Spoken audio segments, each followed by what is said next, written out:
Hello guys, আসসালামু আলাইকুম। আসছি কুয়ালালামপুর আমরা ঘুরতে। এই যে আমার বন্ধু মাহিন আছে, এই যে আমরা আসছি কুয়ালালামপুর ঘুরতে। এখন আছি মেট্রো রেলে আর যাচ্ছি একটা বাসায় শাহ আলম মেট্রো রেলে যাচ্ছে। দেখেন বাংলাদেশের মানুষ তো মেট্রো রেলের সামনে দিয়ে দেখাতে পারে না, যে আমরা দেখাই। দেখেন সামনে দিয়ে মানে সে চলাফেরা করতে খুবই সুযোগ সুবিধা, অনেক কোনো সমস্যা নেই। রাস্তাঘাটে চলাফেরা, ট্রেন বাস গ্রাম সব কিছু অ্যাভেলেবেল পাওয়া যায়, তো ভালোই লাগে এসে। ওই দেখেন একটা স্টেশন আসছে, স্টেশনগুলো খুব সুন্দর, পরিপাটি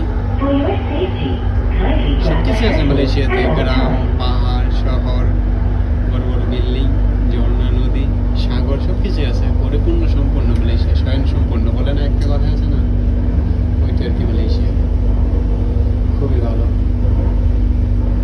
অনেকের জন্য স্বপ্নের মালয়েশিয়া, আবার অনেকের জন্য কষ্টের। অনেকের জন্য সুখ, অনেকের জন্য কষ্ট। অনেকের স্বপ্ন পূরণ হয় না এই প্রবাসে থেকে, আরেক কারো স্বপ্ন পূরণ হয় কিছুদিন এসে। এক সবার স্বপ্ন পূরণ হোক, আমাদের সে দোয়া রইলে। এই দেখুন আরেকটা মেট্রো রেল আসছে সামনে দিকে,